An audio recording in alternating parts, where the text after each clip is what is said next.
Bonsoir et bienvenue. Good evening and welcome to Circuit Paul Ricard for the penultimate round of Season 4 for Simsport Racing in GT4. My name's Alex Goldschmidt, and as always, Tim Fullbrook back with me once again. Good evening, Tim. How are you, buddy? Well, bonsoir to you indeed, Alex. Thank you very much. I very much enjoyed that French introduction there, and it's getting me right in the mood for what's going to be a rather unique race, I feel, tonight. We've had some exciting, thrilling action so far this season, and yeah, I'm looking forward to what Paul Ricard has to offer this evening.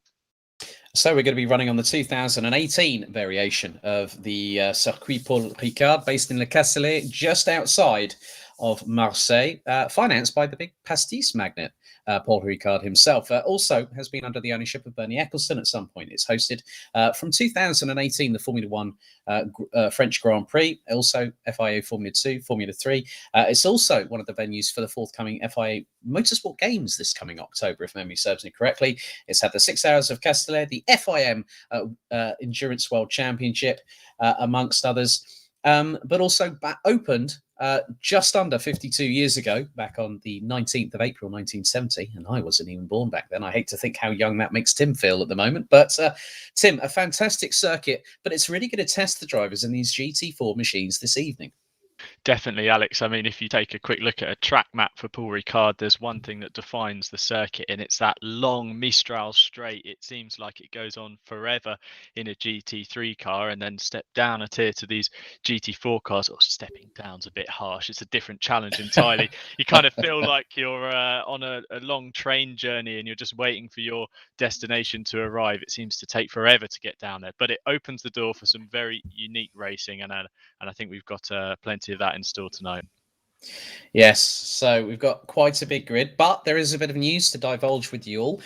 Coming as of March the 3rd, we will have our first ever Ginetta GT4 British Sprint Series. Now, obviously, everyone knows that Assetto Corsa Competizione has tonight dropped the brand new DLC, which provides 3 new circuits, which includes Donington Park, Alton Park, and Snetterton. So we're going to have a 5-round Simsport Solutions and SimRacing.gp presentation of the Ginetta GT4 Sprint Series. I understand we've already had a few people rather interested.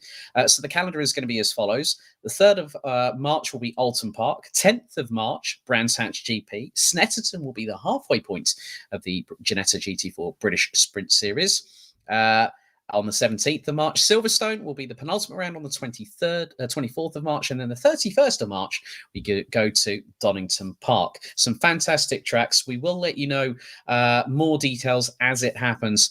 But coming on to the big one here, let's have a look, if we can, at what happened last time out at Misano. Well, Aidan Bro in the 165 Aston Martin had a very good race, and led by a country mile, but it is still Luca Burke who has been the tour de force.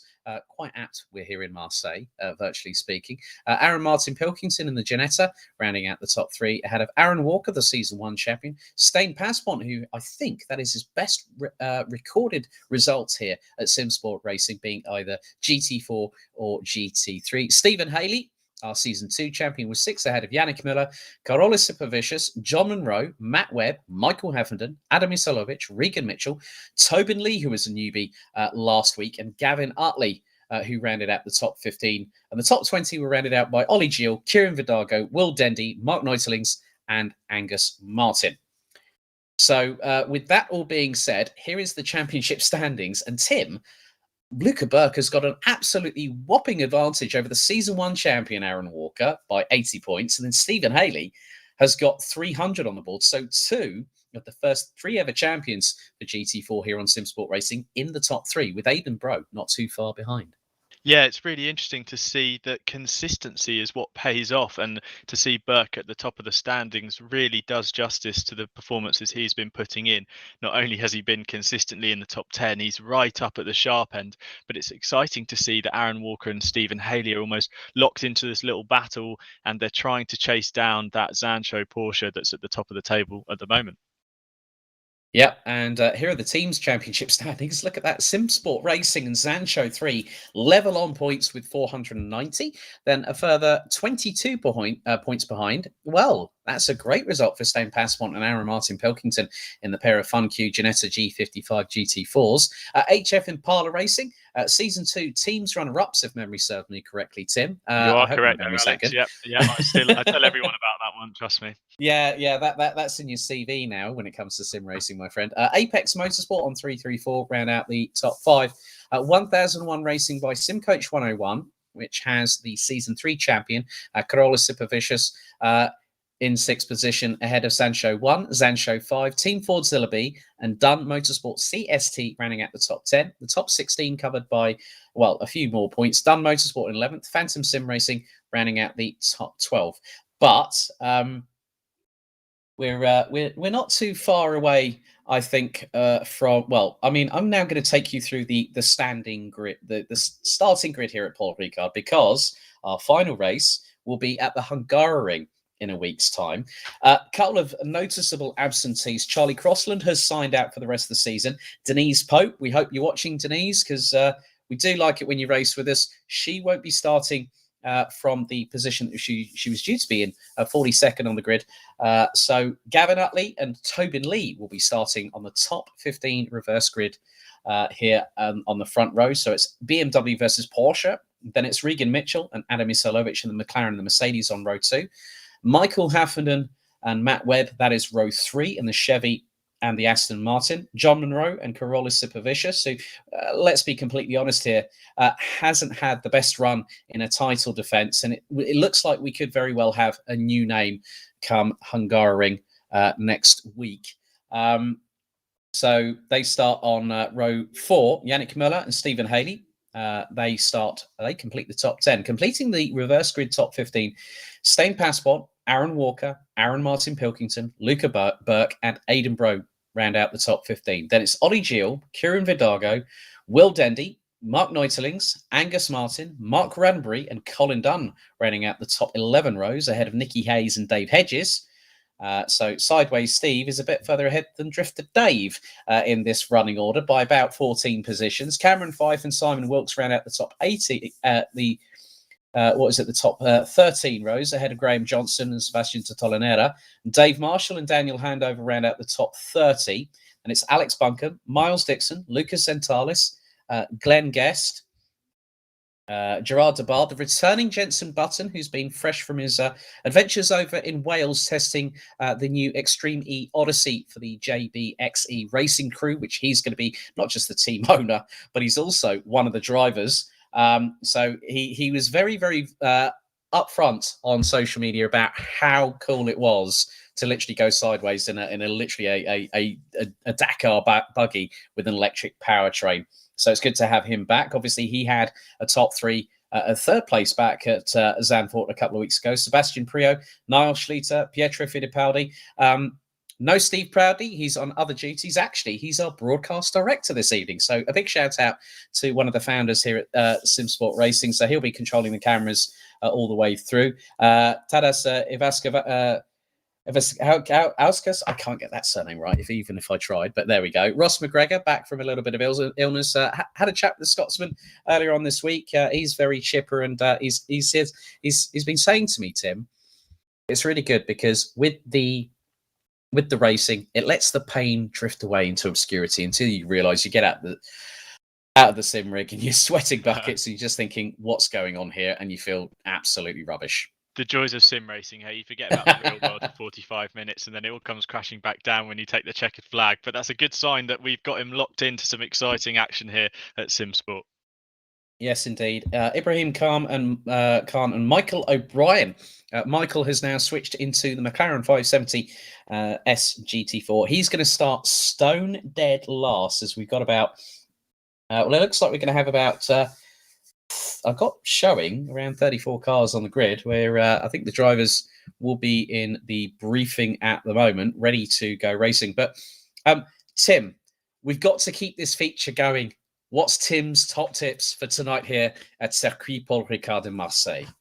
was going to say, Alex, how are you going to segue into this one? But yeah, I'm glad to hear that people are enjoying Tim's top tips. So yeah, Paul Ricard tonight. It's a unique circuit, as we've mentioned already. And of course, it is the penultimate round of the season. So just 3 tips, as always, to keep in mind during the race this evening. The first of them is keep the balance. So with several long radius corners, actually, at Paul Ricard, all these straights we talk about, some very tricky turns indeed. Drivers will need to be aware of their car's movements in the middle of the corner. They'll need to make sure they have not only a stable car underneath them, but a predictable one, and won't want to overdrive their chosen GT4 steed. Keeping cool, even in the opening laps and when battling, will enable you to lap at a higher pace as possible. And if you're balancing the brake and throttle nicely through the open radius corners that will that define the first and last sectors, you'll find yourself setting some very competitive lap times. My second tip is to watch your numbers. So with Paul Ricard being a unique circuit on our calendars, drivers will need to pay attention to the important digits being displayed on their heads-up display. Notably, have you got enough fuel to make it to the end, and how are your tyre pressures faring? So with long straights and some pretty flat-out sections, we can expect fuel consumption to be high tonight. So making sure you start the race with enough gas to make it to the end is essential. Likewise, much like Misano last week, these flat curbs that line the circuit can be very enticing, and using them too much can result in not only reduced tyre pressures, but maybe a few warnings from the race stewards about your rather liberal use of track limits. So you're going to have to watch your tyre pressures, watch your fuel number, and maybe watch those warnings as they start to rack up. And the final of my 3 tips is dance partners. Yes, a slightly strange one. I'm sure you'll hear Alex. I'm going to use a euphemism here. It takes 2 to tango, doesn't it, Tim? It does take 2 to tango, Alex. Yeah, you're spot on there. And I was going to say, I'm sure you'll hear yourself and myself mention the slipstream on countless occasions tonight, but with a massive part of the lap being the legendary Mistral Straight. Being in behind another car and benefiting from that tow is going to be fundamental to lap time. If you're in one of those cars that maybe lacks top end, like we're hearing the Ginetta in some cases could be 20 kilometers an hour down on other cars, it might be worth working together with someone to optimize your pace. Now, I'm not saying let's turn this into a NASCAR affair and start bump drafting, but playing the patient card to work together with another driver might help you gap others or catch up to the pack. So keep your eyes out for someone who's willing to work with another driver and to keep that important tow. So those are my tips for this evening's race at Paul Ricard. Yeah, and oh dear. Oh dearie me, the weather has definitely come here to the Pastis region here in Marseille. Yeah, you mentioned about Ginettas. Mark Raddenbury has put on the chat. Good evening to everyone on the YouTube stream at the moment.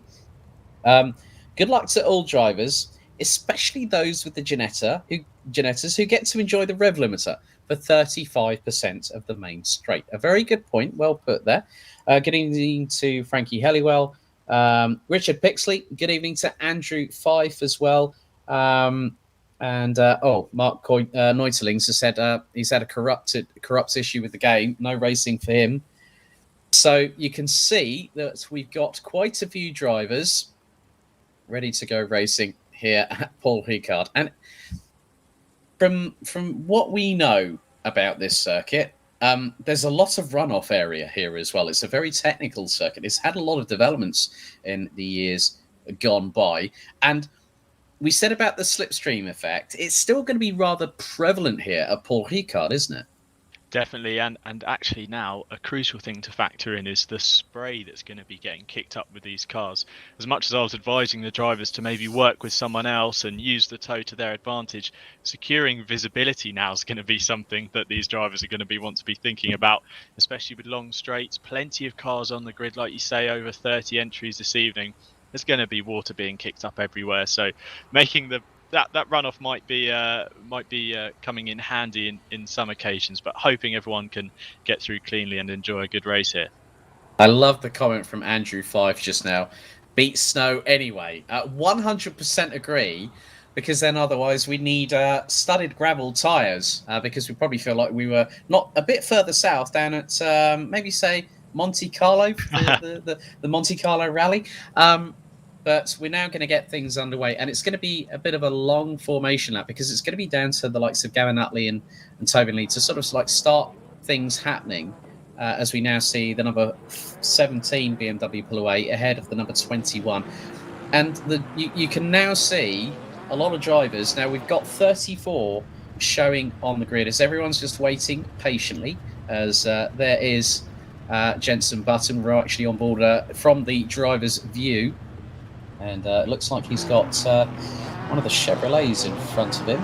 That will be Gerard Barron in the Simbro Sport car as they now. And just look at the deluge. And you were right about the spray. Everyone's gotten up to speed rather quickly, going down to the S's, de la Verrerie, as they'll go into Hotel, Virage du Camp, Virage de la Sainte-Baume. Good thing about my linguistic skills that this will come quite handily on. I mean, there's some corners that we can say with one word, signe. That's easy enough. But then it's it's like de Bourset, which is a double trois, which is a double right. But yeah, I think we're now going to see a very, very different race. Because if it was dry, the Ginettas would be at complete disadvantage. But this equalises things somewhat, doesn't it?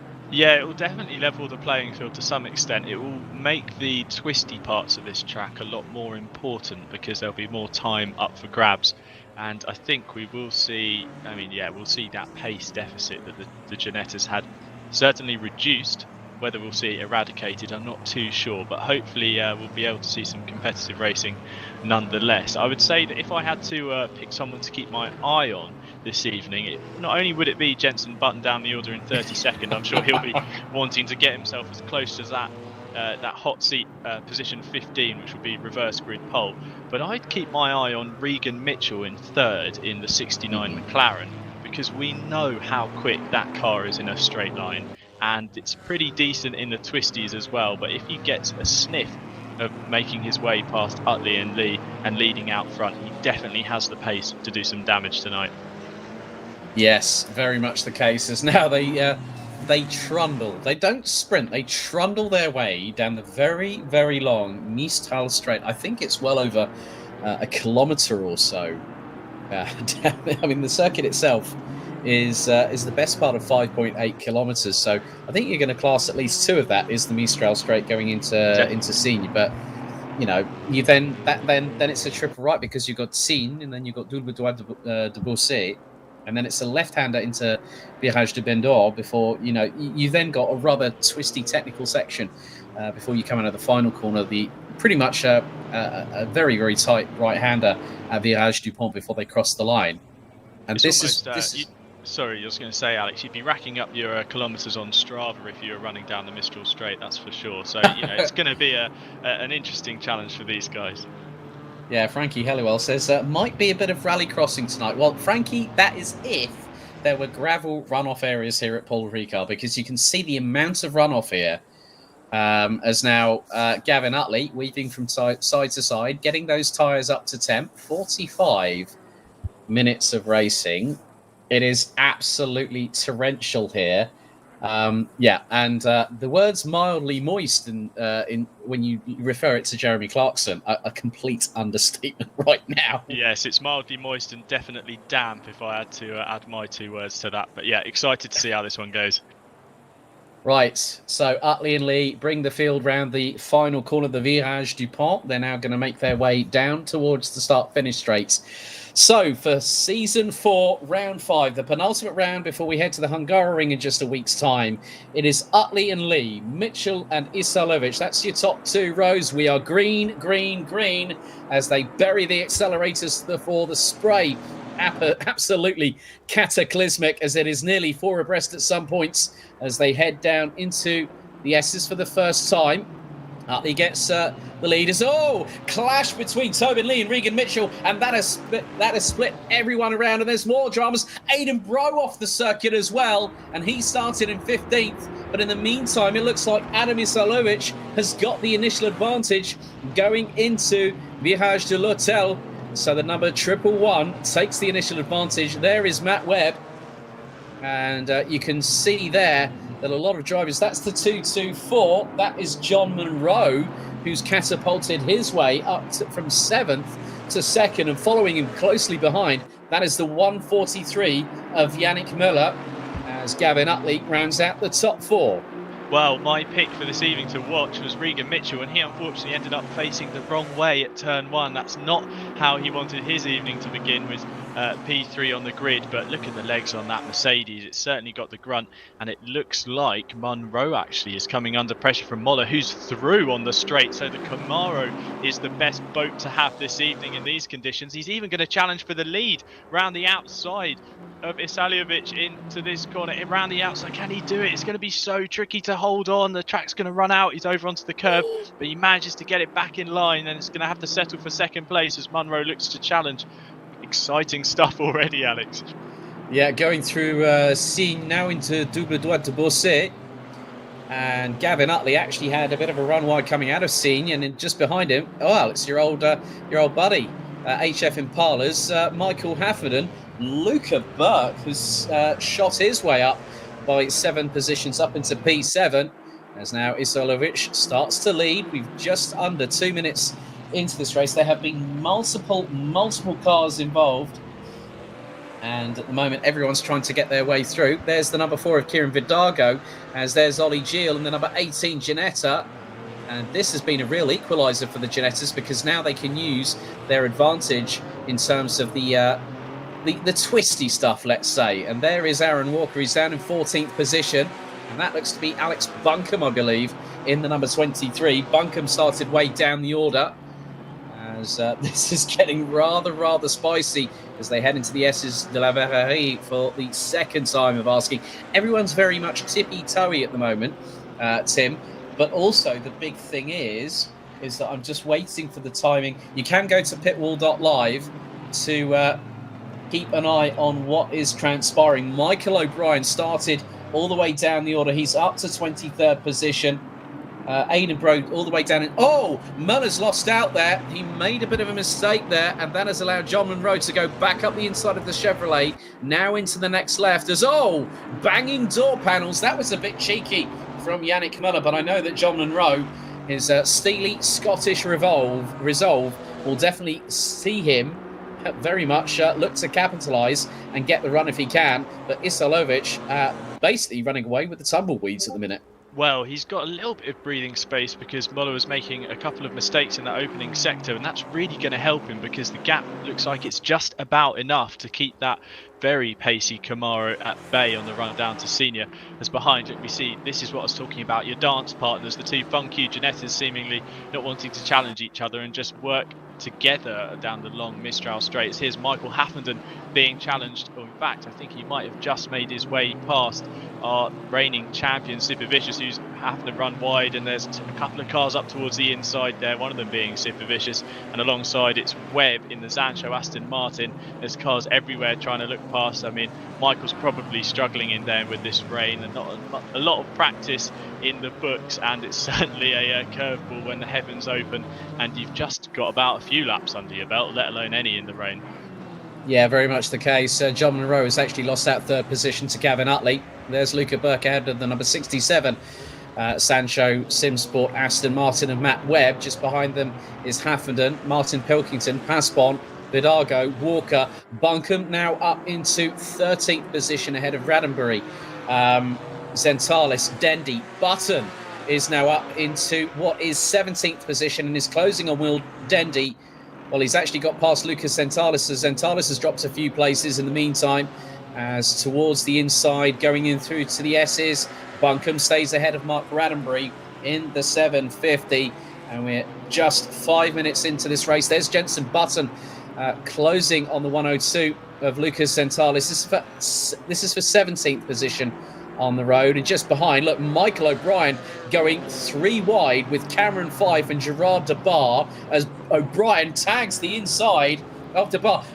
Turn around there for Dave Hedges. Aidan Bro collects Cameron Fife, and Hedges going pretty much sideways as Aaron Walker now coming under fire from Alex Buncombe. And Buncombe and Button have both done a really good job so far. They're still just under 39.5 minutes of this race, and Alex Buncombe quite clearly on the move. on the move, and look at this, tucked up under the rear wing of Aaron Walker's McLaren. Look how quick that thing is on a straight line, getting past one of the Fun Q Ginettas. He might have a sniff at the second, which is Stijn Paspont on the way into senior. Look at the way he just drags past. It's like the express train coming through, and Buncombe's going to benefit as well, and they might just be able to get past Vidago, who's been battling with the two Ginettas, and they have. So that just shows how much an advantage it is to just be that little bit more slippy in a straight line. Fantastic racing from those guys though, in the thick spray, to be able to see each other and not have a coming together. But that instant we saw in the first sector, just really unfortunate for those guys, especially in these slippy conditions. There's not much you can do when the car starts stepping out, and trying to kind of catch the slide can sometimes see you spinning back across the other direction. But some fantastic racing already. Aaron Walker climbing up the order. The amount of people going, Charles Moen has just gone, oh my God, Jenson Button is racing. Yes, he is racing with us. He raced with us. He's raced for the majority of the season. He's only missed one race so far. Andrew Fife says, Dodgems again, try braking, guys. And it'd be like, yeah, I completely agree. However, the fact is that with these wet weather conditions, you've really got to watch your braking point. As now, Yannick Muller challenging for the lead. Up the inside goes the 143 Camaro on the 111 of Adam Isalovic.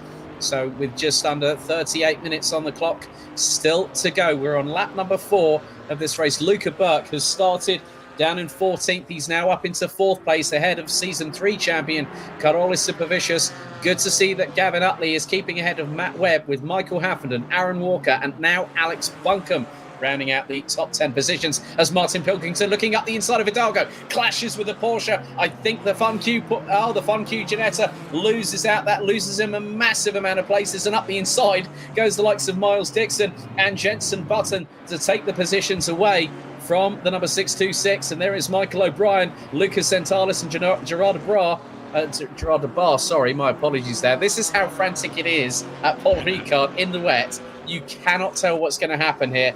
And I know, big thank you to Steve Proudly for doing a fantastic job on the cameras so far.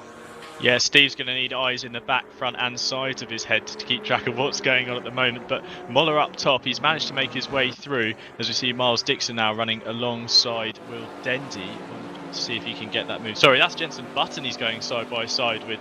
Apologies. This will be he'll be smiling, I'm sure, behind the sim as it stands as they run into senior. He might be able to just get it up the inside. I think he has done, as long as he doesn't slip too wide on the exit, and Button given a chance to take a look up the inside. But no, fantastic racing from Miles Dixon, battling with Jenson Button, a Formula 1 world champion. We slipped slightly wide there. That's going to allow Button back through. So this battle continues. But yes, O'Brien very close to the back of the Aston.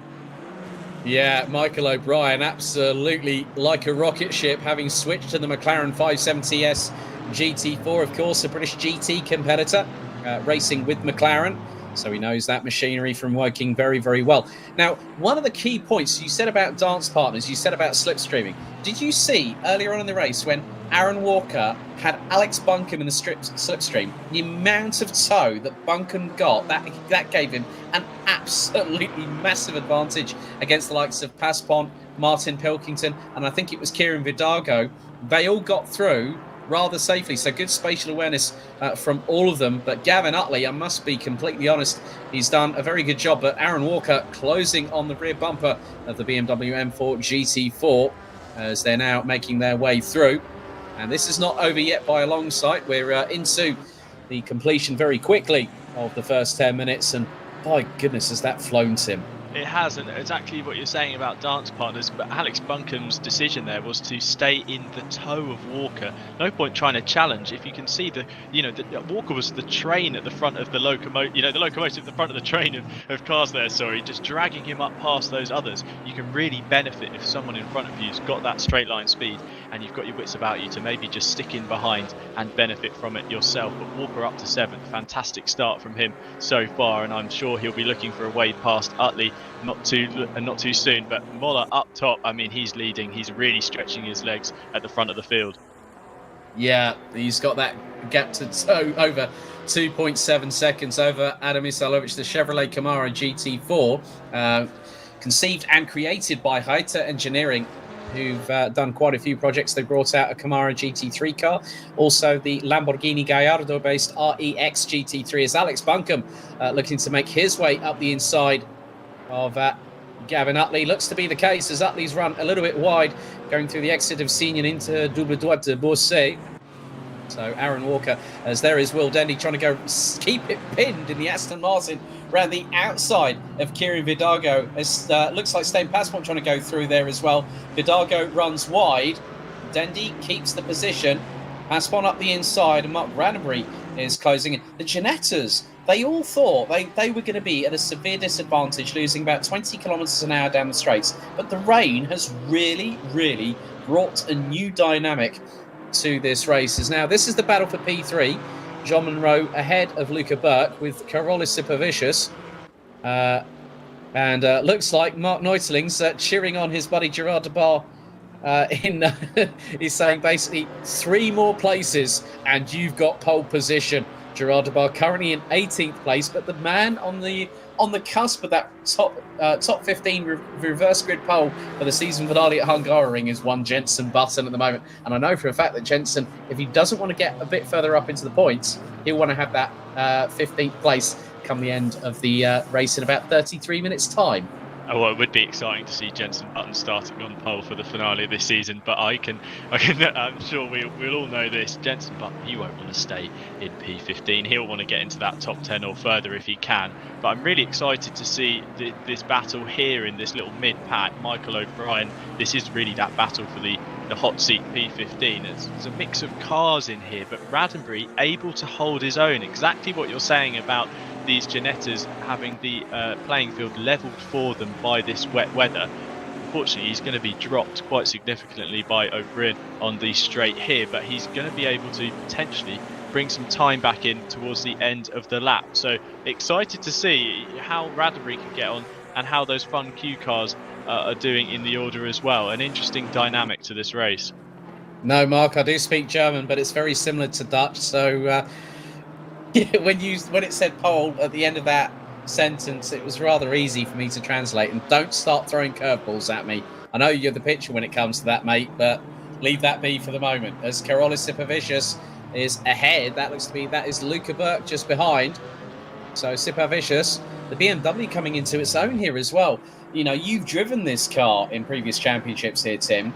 It can be a bit of a dark horse, especially in the wet weather conditions. Yeah, it's a bit of a unique challenge, the BMW. Sometimes it seems to be very unhappy with you, and other times it seems to love everything you throw its way. But an interesting car to definitely try and wheel in these wet conditions. And Sipavicius, who hasn't really had the follow-up season, like you mentioned earlier, to defending his title that he would have wanted, but to see him up inside the top 5 this evening is definitely a good storyline for the championship. I wonder if he'll be able to close the gap to Monroe in front and maybe challenge, but it looks like he's going to be busy with a very feisty Burke behind. But Yannick Muller leading the way as it stands with over 3.5 seconds ahead of Adam Isalovic. He's really the man to beat this evening, which is again another bit of a comeback story. He's had a disappointing first 3 or 4 rounds, so excited to see how these guys will fare with 30 minutes to go.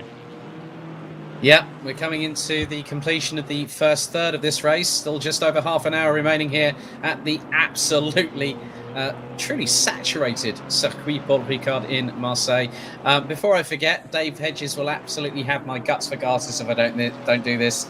If you want to continue watching things here on Simsport Racing, don't forget to like and subscribe. And if you want to get the notification bell in full song, why not make sure that is active, so the next time we go racing, or anything that is broadcasted here on the Simsport Racing channel, we'll be happy to make sure you get your full fill of sim racing. And Miles Dixon now coming under pressure in another Aston Martin. That is Aidan Bro, the race victor from last time out at Misano.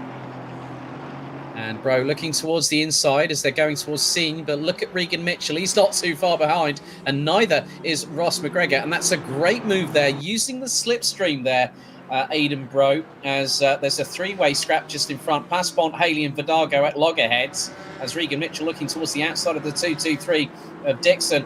As Ross McGregor trying to stick his nose in the Mercedes-AMG GT4. Bro running towards the left-hand side to try and get the cut back into the next left-hander, and they have a little bit of attack. Oh, more momentum lost for Aidan Bro there. Real shame he's now going to rejoin, but he's had to rejoin behind the three in front. A very sensible decision there from Aidan Bro. But then Regan Mitchell, like a rat up a drain pipe, he's got past Miles Dixon, and Ross McGregor sees that he fancies a slice of the cake and then to eat it at that same time in these wet weather conditions, as now he runs wide out of the circuit, coming out of the Virage du Pont. It's far from easy here, and these drivers are really, truly being tested. And if they get into the points, they will have earned every single one of them tonight. Definitely, even just making it to the checkered flag will be an achievement this evening. But it's really Bro and Mitchell who are doing their best to recover from that opening lap drama, and they're having their progression kind of stunted by getting caught up in battles. You need to utilise your pace and make those moves nice and decisively and climb up the order. But here's Kieran Vidago, who was again one of these guys fighting through the ranks. He's certainly showing some strong pace in 15th, but actually just runs wide there, allowing Stephen Haley through into 15th. And Regan Mitchell here still side by side with Dixon. These two can't decide who's going to lead and who's going to follow. Not quite the dancing we had in mind earlier, but they're certainly doing some of it here at Paul Ricard as they both run wide over the white lines. That could risk a warning from the race stewards. Side by side down the long back straight here. It seems to go on forever as Dixon tucks in behind, trying to get some slipstream, which will be valuable off the back of that speedy McLaren. That's one thing for sure. Yeah, and it looks like Aidan was getting a double toe, and it looks like, just behind them, he would normally be running in Zansho Simsport colours as we go on board with Ross McGregor. Look at the spray. He's turned his wiper on. He hasn't got his wiper on. That's the first thing I noticed. That spray's horrible, isn't it? Well, he's a Scotsman, and plus also the good thing is he can see what's happening. As Dixon has lost out places, so is Aidan Bro, and Daniel Handover nearly making it three wide between three Aston Martins in what I'm going to call the Ugly Duckling livery, because of the fact that he hasn't got a livery. He's just gone to good old matte black. But Aidan Bro trying to put it around the outside of Miles Dixon. Handover looks at an opportunity to maybe get past either the 223 or the 165 of Dixon or Bro, as they nearly bang door panels there into the braking zone. Dixon still keeps ahead of Bro for the minute. And Handover still waiting, but Bro gets the inside run for the next corner. Dixon pulls it round the outside, goes off track there, and Handover pulls into the slipstream. He's going to try, if he tries to thread the eye of the needle here, he's either going to be very foolhardy or very, very brave, one of the two. But now Handover gets a good run down the start-finish straight, as they're going to go heading into the S's. Dixon stays ahead, but Handover goes up the inside of Bro, loses a little bit of back-end traction there, does the number 43, but he keeps it together. But then Bro gets a really good run coming out of the S's, heading down to Virage de l'Hôtel. 26 minutes and 10 seconds still to go. And Yannick Muller has set the fastest lap of anybody in these dreary and dingy conditions at 2 minutes 12 flat earlier on in this race. So Yannick Muller has got a huge gap, and that's over 5.1 seconds right now, as Isalovic is now going to have to wait to see if the likes of Munro, Burke and Sipavicius, who are still battling away between each other, well, they were until Munro dropped Burke to the tune of about 3.3 seconds. Sipavicius now being closed in on by Aaron Walker, Alex Buncombe in 7th, Gavin Utley still in 8th, Michael Haffenden, Will Dendy. You've then got Matt Webb in the 67 in 11th. There's Walker and Sipavicius nearly come to blows there, as Walker had to get on the brakes rather sharpish and help the engine to do some of the braking there, as well as Handover now looking towards the inside of Dixon, going towards the end of the Mistral straight down into Seine, and Handover flings it up the inside of Miles Dixon like it was nothing, but then runs wide going into Double Droite de Bourset, and Zentalis runs off the track in the background.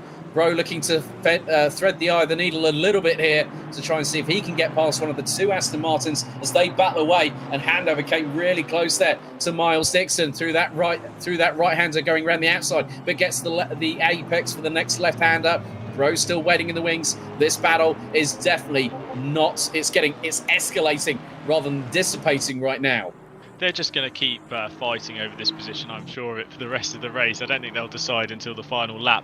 But really, this is an exciting battle. This trio up top has Super Vicious defending the inside line from Walker, and Walker able to cut back. He's having a look around the outside, very difficult to hold it there.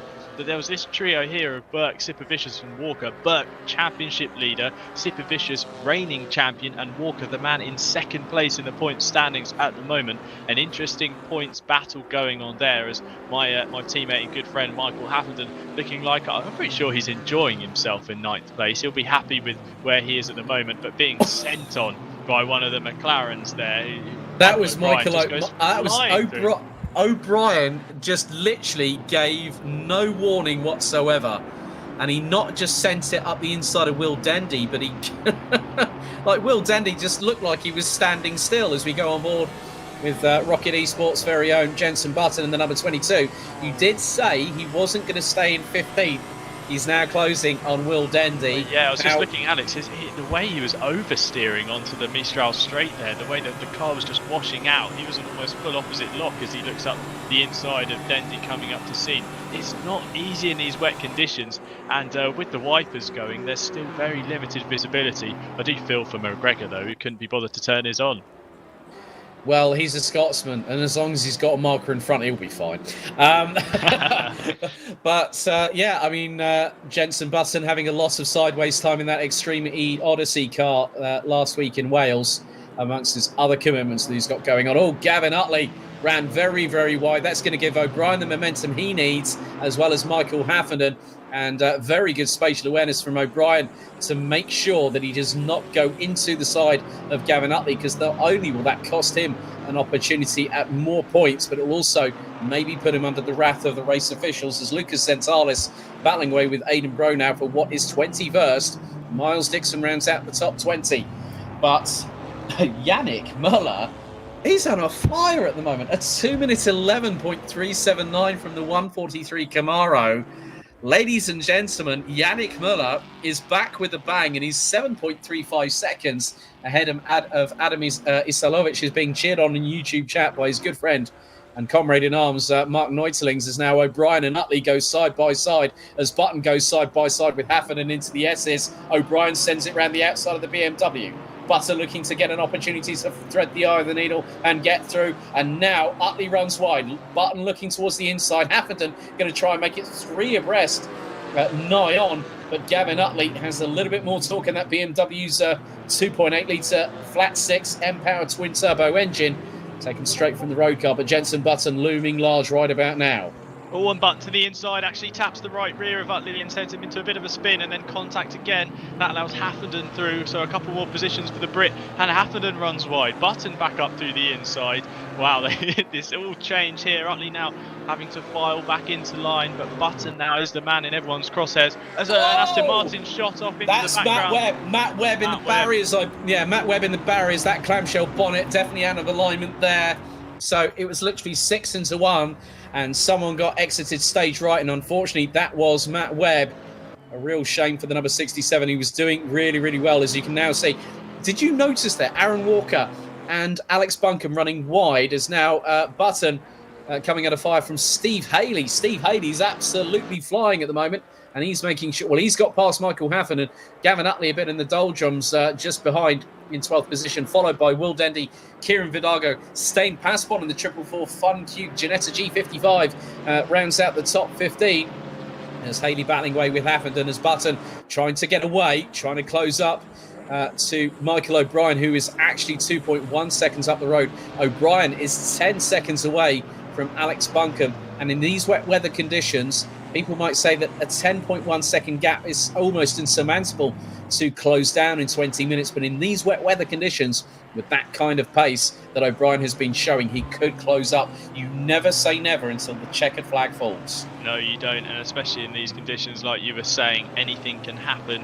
You might have to rely a little bit on someone else making a mistake. But on the other side of that coin comes that you don't need to make a mistake. You need to keep your head screwed on and keep those laps ticking away. But a fantastic battle here. Utley now looking to the inside of Dendy. it'd be a difficult one to get done into the S's. As actually Dendy's looking up the inside of Happenden in front, or at least trying to irk him on the way into the S's. But a really good and clean showing from these guys. There was that collision, obviously, that led to Webb going off into the barrier, as we see a Mercedes running over the curb at the back there. But really good stuff from these guys. Some nice sportsmanship being shown, and some of the exciting battles that Simsport continually seems to provide, Alex.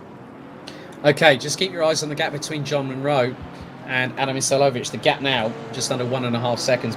Good spot there, CHS Racing. Good evening to our good friend Jeffrey Wolf, normally a regular in GT3, this is a Falterbach ×2, and it's the 224 of Zansho Simsport's John Munro, as he runs a little bit wide going into Signe, coming on the exit of it, and then into Alex, the yeah, here we go. Buncombe's getting his way past Walker. Sorry, Alex, I just saw that happening on the timing screen. This is the battle that we've seen them climbing up their way through the order, as Buncombe now on the outside. Walker looks to the inside. Contact between the two of them. They managed to keep it going. And, wow, it looks like Buncombe managed to find a way past the Season 1 champion, but now is forced to settle in behind and try again. This is really enticing stuff. And there we go, up the inside again, more contact between the two of them, side by side. Well, Sideways Steve, aka Steve Haley, now closing on Jenson Button for P9. So it's the number 22 Porsche 718 Cayman versus the McLaren 570S GT4. And also, this ballast has really played into the hands of the cars that are lighter, including the McLaren. That's why you've seen Michael O'Brien shoot up the order like a scalded cat. Jenson Button, in his own right, he started all the way down just outside the top 30, as there is a very lonely Karolis Sipovicius. He's about 2.8 seconds behind Luca Burke, who will still continue to lead the championship into the final round. Next week at the Hungaroring, also we've got quite a few bits of GT3 action coming up in the next few weeks, as we are still making our way through Season 5 of GT3, a fantastic encounter last Sunday, which was one definitely that a lot of people really enjoyed, and that was at Imola. Michael O'Brien actually getting his first ever Simsport Racing podium, whereas Charlie Crossland finally got an official win here at Simsport Racing on pure merit. He's been close, but not close enough, and last time out on Sunday, he showed what he is truly capable of. Controlled proceedings from pole position, from lights out to checkered flag, as now Munro starting to close, trying to close. But to be honest with you here, with 16 minutes and 55 seconds left to go, Tim, the battle between Isalovic and Munro is effectively at a bit of a stalemate at the minute. It is, but it becomes more of a mental game, surprisingly. It's just about keeping your car on track and hitting your marks. Look in the mirror on the right-hand side of your screen. That's Stephen Haley in the Simsport Racing number 24 McLaren. He goes flying past Jenson Button like he wasn't even trying down the back Mistral straight there. He's all the way through and then some on the run into Senior. But I'm pretty sure if Button has anything to say about it, he'll be looking for a way back past that McLaren very soon, as they both run wide over the red and white curbs. The Porsche, again, it is a quick car, if not one of the best GT4s out there, but it doesn't have the legs on that McLaren. It can beat it maybe in the corners, it can squat down nicely out of the turns and get the power down, but there's no chance, nothing can get in the way of these McLarens tonight, and Stephen Haley locked in a furious battle with Button for 9th place. Yeah, I think one of the interesting things when we saw the cockpit on balls from both cars, Haley had at least 15 kilometers an hour of an advantage in terms of pure outright speed, thanks to the slipstream, the dance partner situation, as you were talking about with your now famous Tim's top tips here on Simsport Racing. You could just see the amount of paces now. We've got a great battle here. This is Regan Mitchell, who's now up to 11th place ahead of Will Dendy.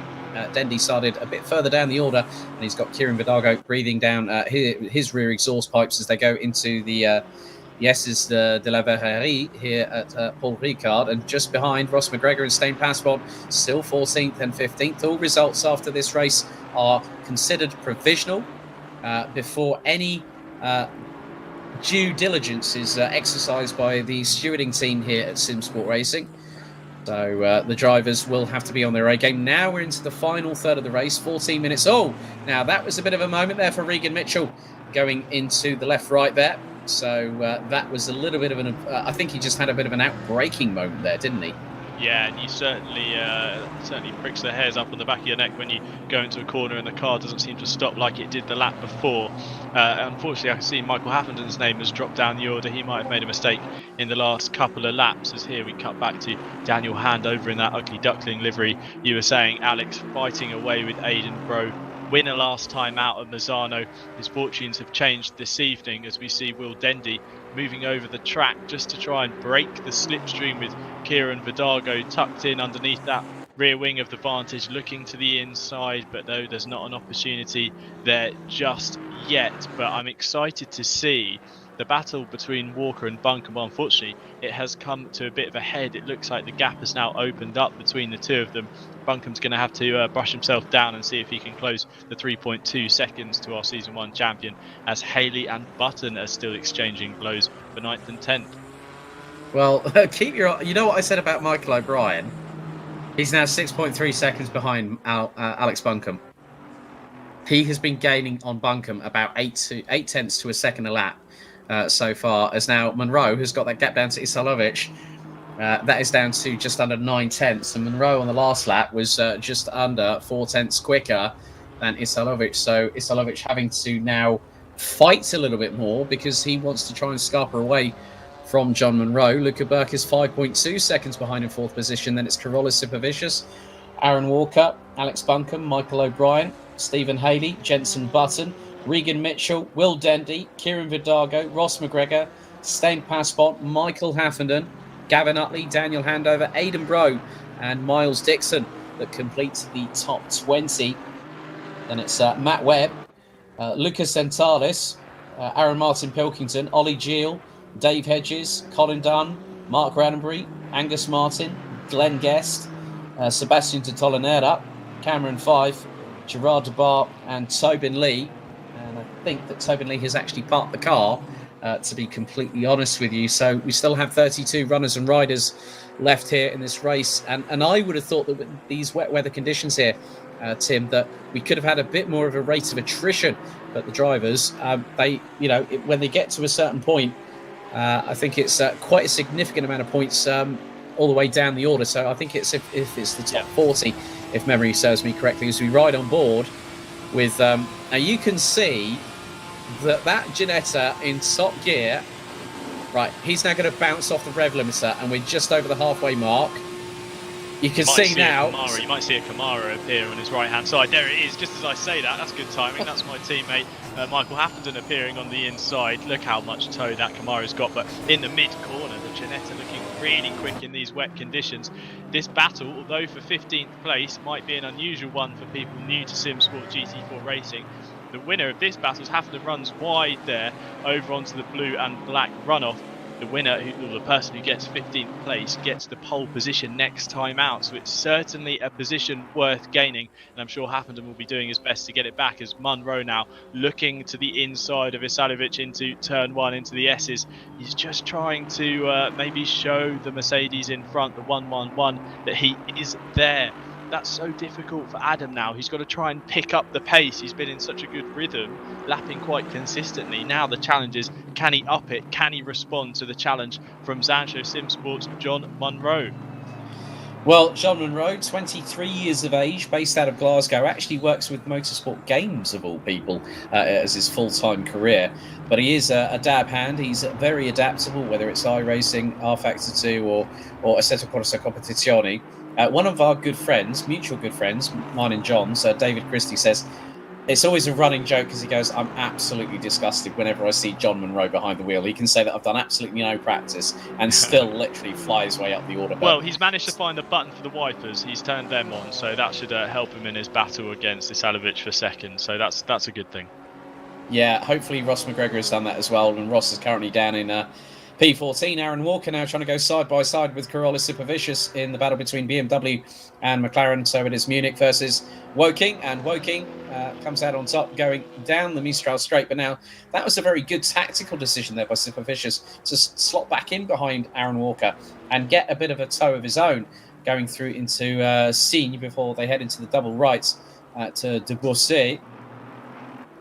And Isalovic now really feeling the heat under the collar from John Munro. And the good thing is, John Munro also is, in his own right, a very well-accomplished real-life racer. So he will know. And also the fact, and now this is nothing, now Ross and John I know very, very well. I've known them both for quite a few years, John more than I've known Ross. And we always have a running joke about the weather in Scotland, and I'm sure that hopefully it's he'll say, yeah, this is just like home here at Paul Ricard. Well, it's nothing like Knockhill, unfortunately, Paul Ricard. There's no huge chicanes to go flying over quite just as the famous Knockhill one always seems to provide. But Munro's still challenging Isalovic. He's just doing that thing where he looks to the inside to let him know that he's in the mirror and he wants to get through, but he'll wait until Adam in front makes the mistake and John will make his way through. Yeah, in the meantime, Aaron Walker now has a gap of about 6.5 tenths ahead of Season 3 champion Karolis Sipavicius as Isalovic. Now, I've been looking at the lap times. Oh, my goodness me. Now, that was a hell of a middle sector there from Aaron Walker. He put in a 36.0. That's the far. He's put a purple sector in for Sector 2.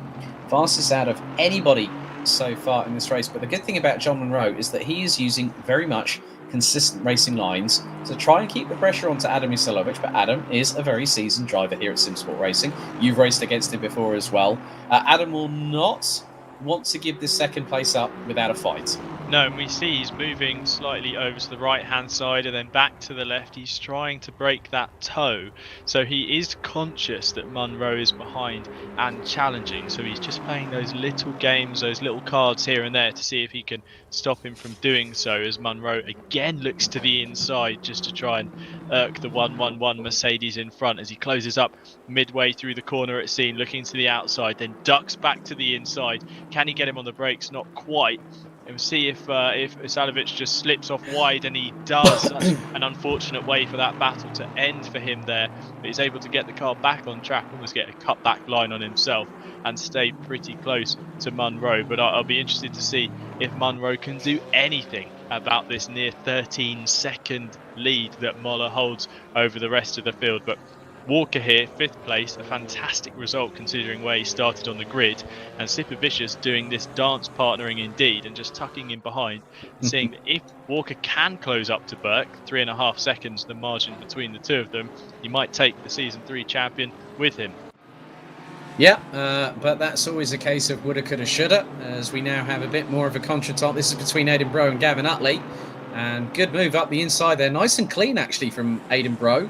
Really thought about it before engaging the move, and Gavin Utley really doing a good job there to try and respond, whereas the ugly duckling of Daniel Handover in the 43 still ahead. Alex Buncombe still trying to close in on Karolis Sipavicius. 3.7 seconds the difference between the number 23 Porsche and the number 1 BMW, as Yannick Muller still has he's got an absolutely gargantuan lead at the minute with 6.5 minutes to go on the clock, and now it is ahead of John Munro, and that is 13.2 seconds. Now, Yannick Muller's been rather consistent. In clear air, he's running in the 2:11.4s. Munro, now that he's got past Isalovic, might be able to start winding up the wick on that Mercedes in the latter stages. But in many respects, Munro will try his level best. We know that he'll want to... If he can get that gap down to less than 10 seconds at the flag, I will be suitably impressed. Yeah, but it's almost, in the case of Munro, it will probably be too little too late unless Muller makes a mistake. But for Yannick Muller up top, I mean, for him, it's too little too late for any kind of championship aims he had. It's been such a disappointing start to the season for him. Great to see him now leading the way. He's doing an Aidan Bro really from last week, where Bro just led from quite early on and was seemingly untouchable. A very different event for Bro this week as he's down in 18th. And we've seen his Aston Martin in the wars all evening, but that battle for P15 is still taking place as Haffenden and Pascon go at it. But here's Dendy and Vidago certainly exchanging blows. Vidago looking to the inside on the run up into Scene, and he just has to back out towards the end, but Dendy running wide on the way in. That allows the Porsche through, and Vidago is going to take another position and set his sights on gapping the two Zansho cars behind him. Yeah, so at the moment, currently coming into this race, as we've got 5 minutes out of 45 minutes still to go, Luca Burke has, coming into this round, an 80-point advantage over Aaron Walker. So Burke is in 4th. Walker is in 5th. Stephen Haley, who's 20 points behind Aaron Walker, is currently down in P9, just ahead of Jenson Button by about 2.5 seconds. Aidan Bro down in 18th position thus far. Dave Hedges is 24th. Aaron Martin Pilkington is down in 20th position.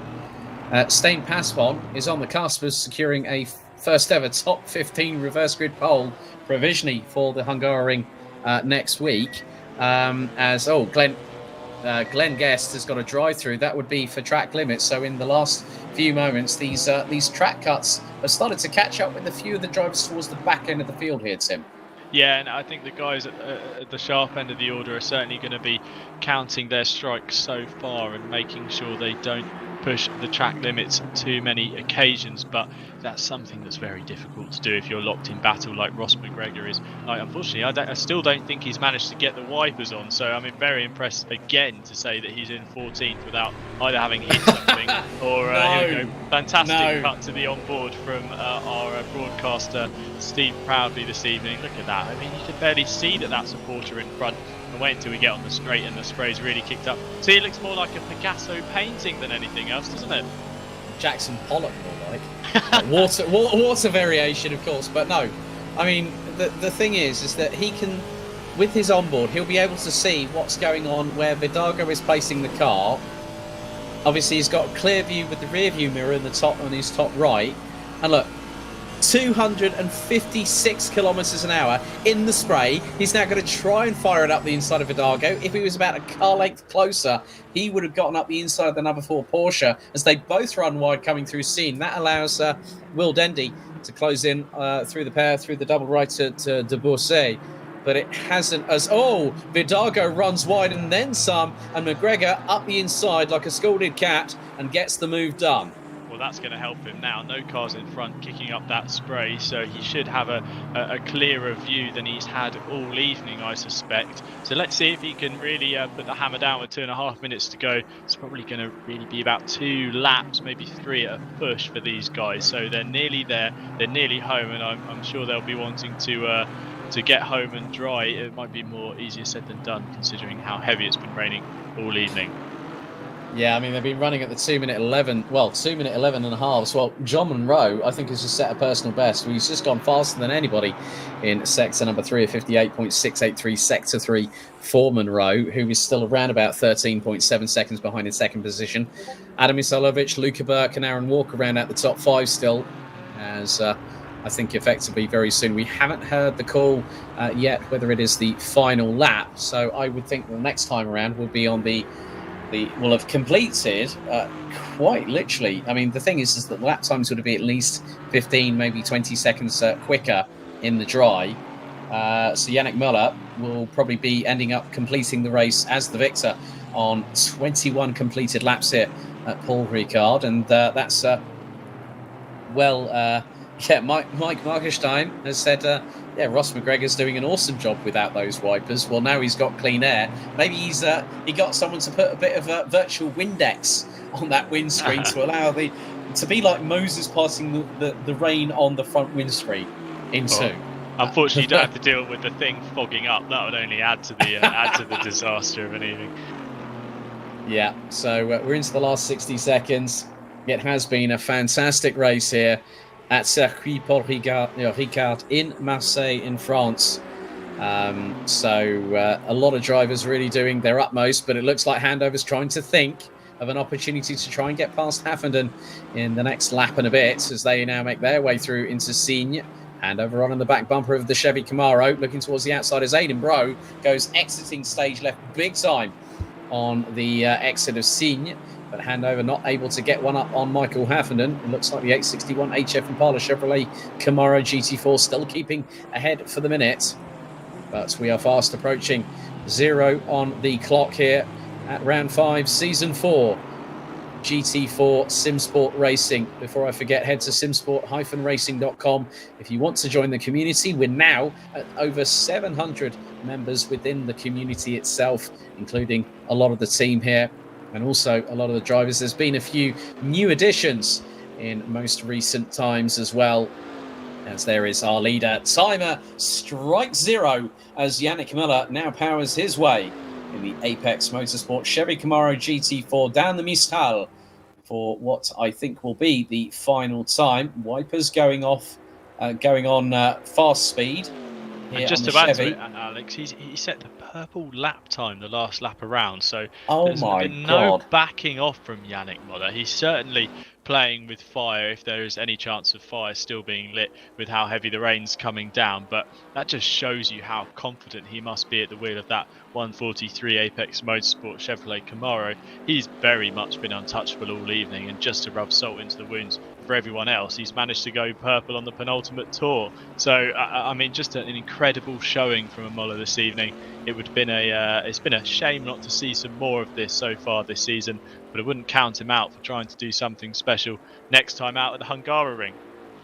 Yep, he's been on fire more times than a Texas barbecue smoker here at Paul Ricard. Even though that might be a few thousand miles away, we'll keep with our race leader, as now he will come out of the final corner and power across the line. It's going to be a new winner here in Season 4.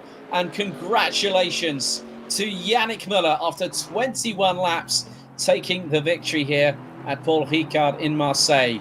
John Munro literally had an opportunity to capitalise from 7th. He takes P2 at the end of the race and will finish ahead of the 111 of Adam Isalovic, who now crosses the line. Luca Burke will extend his lead in the championship ahead of Aaron Walker. Karolis Sipovicius will take 6th ahead of Alex Buncombe in the number 1 BMW and the number 23 Porsche, respectively. Michael O'Brien from Nyon, stone dead last, I think 32nd on the grid. He finishes in P8 ahead of Stephen Haley. Jenson Button takes another top 10 finish here.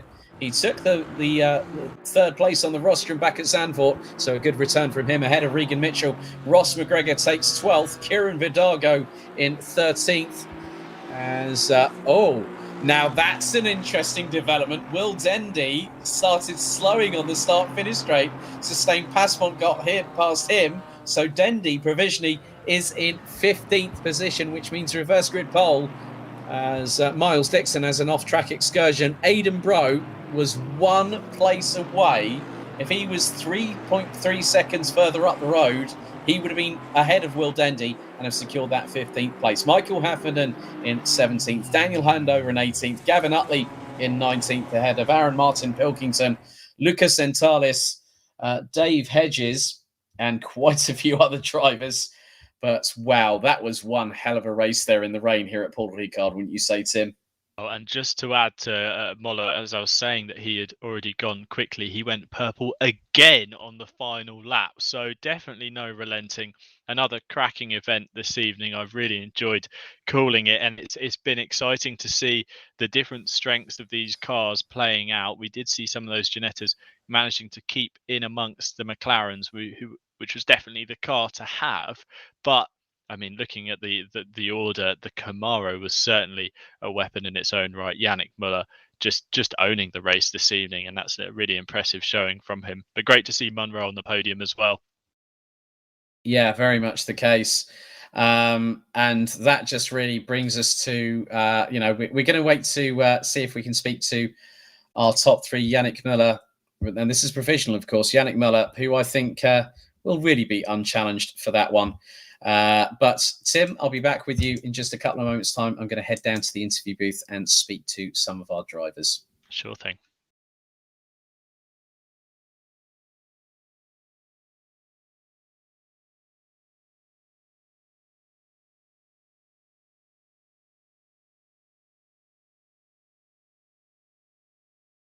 And you even set the fastest lap of the race.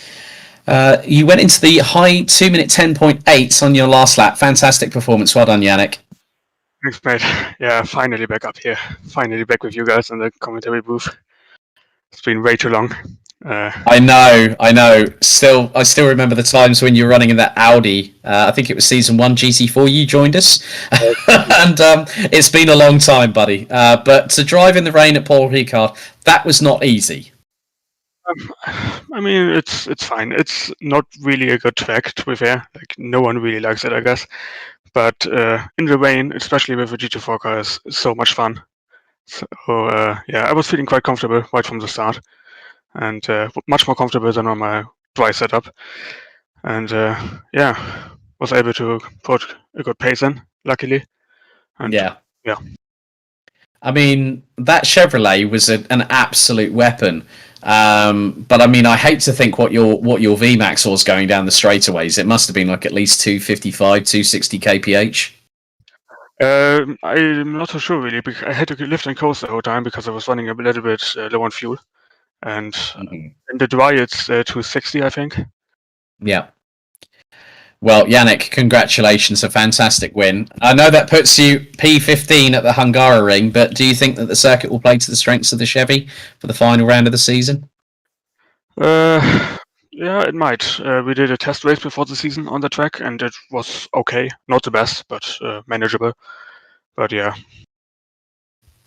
Well, congratulations. Well done tonight, Yannick, and we'll see you in a week's time at the Hungaroring. Cheers, guys. See ya. Okay, next up. Well, good to have you back on the podium, John Monroe. That was a spirited drive from 7th to 2nd, and you managed to get your way past Adam Isolovic for the runner-up step on the rostrum. Must be a good feeling, buddy. Yeah, it was really fun. I kind of managed to get the start right, which was good, and I think I went from 6th to 2nd or something, and then the front three group were kind of out clear, so I was feeling really hopeful. And then sadly, we kind of got it wrong with the pressures. So we were running like 2 or 3 psi too low in the wet. We actually went up a long way from the dry one, but it just wasn't enough. So we struggled a wee bit to get temperature in them. And at the start, I had a little bit of side-by-side contact with Yannick, and then that kind of threw me back into the battle for 3rd and 4th. So I lost a good 3 or 4 seconds in that, and then it was just a case of getting the head down, finding the rhythm, which I obviously managed to do towards the end, and yeah, got back up to P2. But Yannick was flying out front, so he was never going to be caught. But yeah, other than that, I think I was pretty happy with that race, and yeah, delighted to take another P2. Well done, John. Now we'll go to our final interviewee. Good to have you back on the podium, Adam Isolovic. You literally started sprinting away into the distance, Adam. But then, of course, both Yannick and John caught you up. But still to get P3 after a difficult race here at Paul Ricard must be a pretty good feeling, mate. Alex, it's awesome. That was a great race. I knew that Yannick and John were faster, so I tried to do my best with. I had excellent pressure tires. Wet setup was excellent. My pace was not too bad, but it was fairly easy. Right? Thanks, Kieran, for the rain dance. That was helpful, and yeah, I loved it. And it was good that your good friend and partner in crime, Mr. Mark Neutelings, was cheering you on the YouTube chat as well, Adam. So at least you had him by your side, virtually speaking, let's say. Yeah, he's always my teammate, even if he isn't. So yeah, thanks, Mark, and congrats to Yannick and John. That was really fun. Yannick was extra fast, that I couldn't do anything about him, and Monroe also was closing very fast, but I kept my pace, and I just wanted that podium finish first time this season. So yeah, that was lovely. Great race. Well done, guys. Thank you very much for joining us here in the interview booth, and good luck next week at the Hungaroring season finale. Thank you, Lex. Thanks. Cheers, guys. Well, good to hear from our top three there, Tim. Really good to hear that Yannick, after so long, finally hits the top step of the podium. John was really enjoying it, and also Adam to finally get on the podium as well after a long hiatus. It really just shows the camaraderie here at Simsport Racing, doesn't it? Yeah, and I mean, the thing is, I really took away from that is, did you hear Yannick Mullock? He kind of shrugged off how difficult those conditions were tonight. He was like, yeah, it was easy, and he was steady lifting and coasting. He was, just making sure he made it round, and then to set 2 consecutive purple lap times in some horrendous conditions. Got to take your hat off to him this evening. A cracking race and a fantastic job from him to score some well-deserved points. Yeah, definitely. So that is really it from us here at Simsport Racing, the place to race. What a fantastic penultimate round of Season 4 GT4 here. at Paul Ricard. A big thank you to everyone competing. A big thank you to everyone that's been watching the YouTube stream.